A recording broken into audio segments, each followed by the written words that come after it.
I'm going to give you guys a little bit of a story today that is going to round out a really easy way to focus. It's easy in our society, the way that we are today.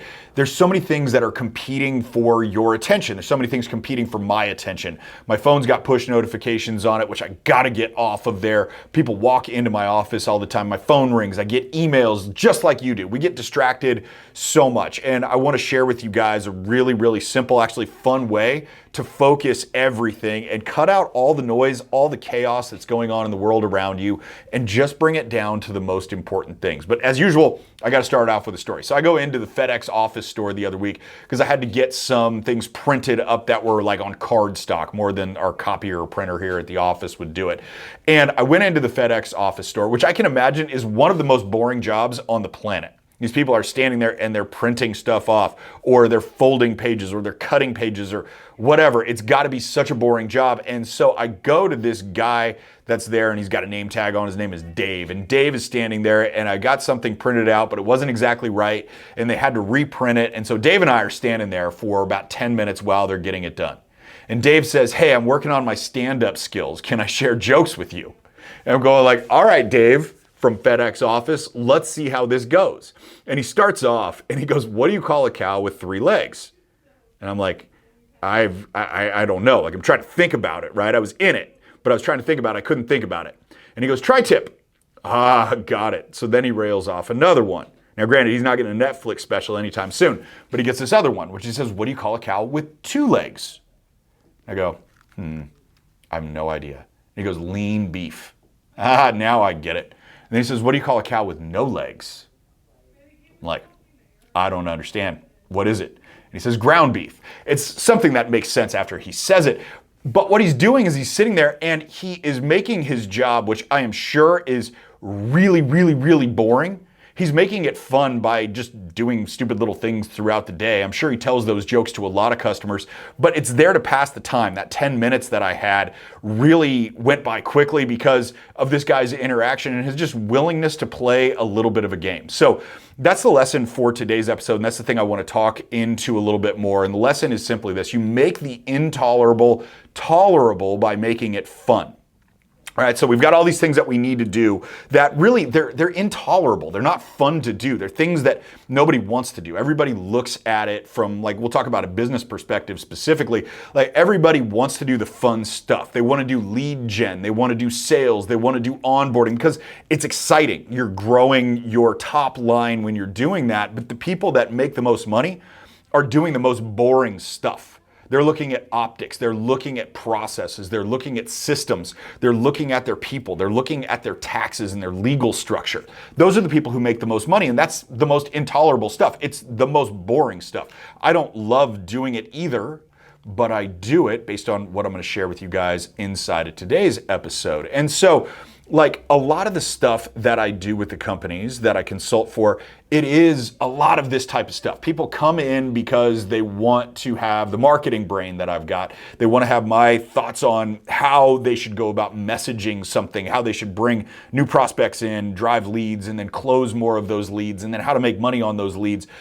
But really, a lot of it is about this back-end grind because profitability's got to go up to afford paying for the leads. And being a grind, we have to make a game out of it because it's really high stakes, it's really intense, and most of the time people don't want to do it. And so I came up with this way to gamify everything that we do from a productivity standpoint. And in a game, obviously there has to be a winner, or in some cases a tie, and I'll get to that here in a second. Picture it like watching a football game. And if you watch a football game, you always know who's ahead. There is a scoreboard that tells you who is winning. Any sport that you watch. Soccer tells you who's winning. Formula One, it tells you who's winning. Basketball tells you who's winning. Baseball, there's always a scoreboard. This isn't like a new concept, but applying this to a business perspective at a micro level, because a lot of people will have scoreboards for business on a macro level. They'll be looking at profit. They'll be looking at net income. They will be net income profit. They'll be looking at gross income. They'll be looking at profit. They'll be looking at perhaps the efficiency of their staff based on the number of hours that they were working. There's a ton of metrics that you can look at on a macro level. What I'm talking about is a micro level scoreboard as it relates to activity rather than results. Because most of the time, scoreboard's about key performance indicators. What I'm talking about is a micro scoreboard on critical drivers and the difference between the two, right? KPIs, critical drivers. So KPIs are the result of what happened. The critical drivers are what drives the KPIs. So if we're doing enough of our critical drivers, our KPIs are taken care of themselves, and we've got to have a scoreboard in order to do it. And watching that football game, we always know who's ahead. But here's the thing. The scoreboard is simply evidence of all these little bitty things that the football team's been doing throughout the game. This is blocking, this is tackling, boring stuff, right? Because everybody wants to see passes. We want to see passes that are over 20 yards, or we want to see somebody break for a 30-yard run. But really, what makes all those things possible? It's the blocking and it's the tackling. It's the stuff that nobody wants to do. And our scoreboard is simply a result of all of those little things that we've been doing. And when we execute those well, we have a good score. We're beating the other team, and that's exactly what we want to have. And so gamifying productivity, it's a lot the same way. We have a scoreboard with a bunch of little things that are on it. These little things add up to the bigger things. Small hinges swing big doors. That's essentially the principle that we have. And here's exactly how it works. So every day, everybody on all of the different teams that I'm working with, from the CEO on down, and it's usually like 4 or 5 people that I'll be working with as a team, because it's normally the CEO and then some people that are in the executive team. And every single day they will have 4 big tasks that they've got to accomplish. These are the things that will be most impactful to their overall day and their overall strategy for winning every quarter. Because the idea is that when you get good at this, you build some momentum and you accomplish more every 90 days than you do in a year. So a year's worth of work every 90 days is the idea behind it. And when they've got 4 tasks that are like the big things, all we do is say focus on those first. It's a simple concept, but almost nobody does this from the start, because they'll do the easier things first, or the things that don't really make any difference. How many times have you walked into your office or started your day and checked your email first thing? And everybody's sitting there going like, busted. I've been busted too, so don't feel bad.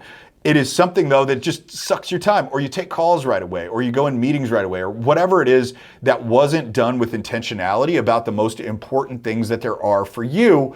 And that's how people suffer in the scoreboard game at a macro level, because they don't pay attention to the micro. The micro is really what drives all of it. It's like telling the future versus telling the past. Your KPIs are telling the past. It's a result of all your actions. Your critical drivers are telling the future. If I'm doing enough of these things, then it's going to drive what I want to have inside of the future. So every day, 4 tasks. And then by the end of the week, if you played a perfect game, you would have a 20. You'd have 20 tasks done. 4 by 5 days in a work week, you would have that done. Now, you think that this might take forever. You go, how do I get 4 massive things done? Well, everything that you put on this list of 4 can't take you more than an hour. Because one of the things that I've come to realize is an absolute fact is that there is more time wasted in everybody's day than they could possibly imagine. There just is. I've gone through and I've watched and I have people track every 15 minutes, like, what were you doing there? What were you doing there? What were you doing there? 15-minute increments by the day. And it's not from a like gotcha standpoint. It's from a, well, let's see what we need to coach you on standpoint. And most of the time, people are there and there's wasting time. So you need 4 things, 1 hour each, 5 days a week, and voila.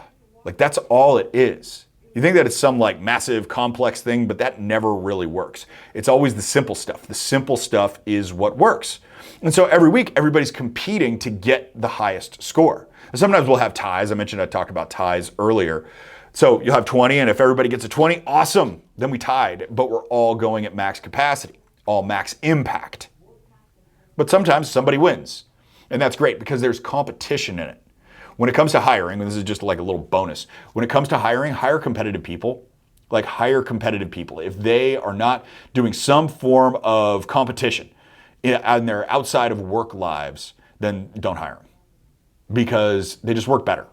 They work better when they compete for themselves. They understand the concept of driving towards an end goal.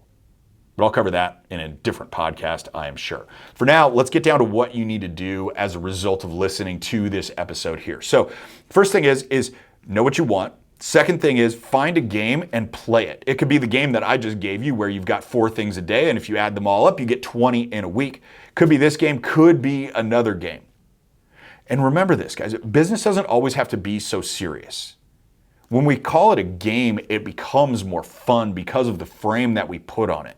So finding a game and playing it, again, whether it's this game or another game, is going to push you ahead from a productivity standpoint in a way that if you don't do it right now, you can't possibly imagine how good it's going to work out for you.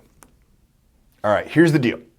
If what you just got helped you out in some way, I need something from you. I need you to share this episode with somebody that you know needs to hear it. You know people I don't know. Hit the share below, get a link, text them the link so they can watch this video. Do not keep this knowledge to yourself. And if this is your first time at the channel, hit that subscribe button. 3 new videos every single week. This is exactly what we talk about, just like what we talked about on today's episode.